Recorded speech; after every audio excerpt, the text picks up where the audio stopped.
people either buy in or they don't buy in, and it's not for us to cast judgment on whose agenda it is for what church, or if they, I don't know, it's not, I don't really think that's our business. That's going to be God's business ultimately. In our area, it is an issue. Yeah. That churches don't promote the Guildford performances because it clashes with a free out, and it also clashes with a walk of witness.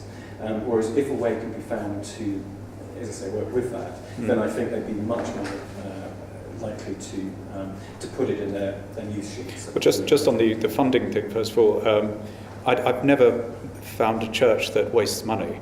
They're all, often they're some of the best bookkeepers because they make every penny count.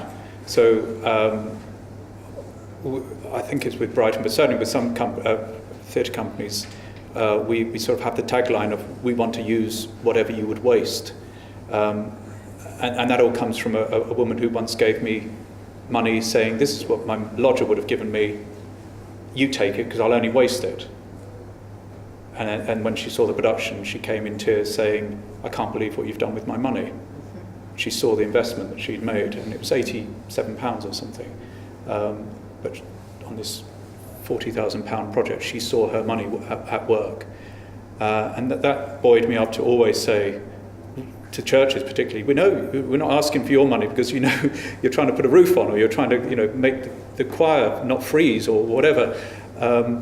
But as individuals, we waste a lot of money, and we would waste a lot of time, and that's what we can use to create this. Suggest maybe a way of getting the churches on the side would be to contact the local diocesan office and have a letter which goes out to each and every single church in the diocese way before, saying we are thinking of putting on this play at this particular date. We would love your church to be involved. Would any of your members like to be involved? Cast members, please contact us. But again, right at that early stage, because then at least they know the times, the play. You're not going against them. You're asking them to be involved. And then very happily, I'm sure they might then put it in their newsletters for their dates and promote it to their congregation and their members and supporters. Also, I think people can sometimes get the backup if you say, we're going to do this, we want you to get involved, as opposed to, we'd like to do this, how can we help you to be involved with us? Rather than, we've already planned it, can we give you your money to run it? But I think also it's quite interesting to think grassroots, when people get involved, volunteers get involved, quite often it's a volunteer from a particular church, and then they go back and tell their friends, and then they come back. So they might not be coming from the top down, but it often goes from the bottom up, funny enough. And then I think in one church in Brighton, they went then to their leadership and said, you know what, there's like 20 of us involved with this, you've really got to buy into this, this is what we want. And then I think the leadership started to buy in from that, if I've got that right. Yep. So I think it sort of happens in lots of ways, really, and I think, I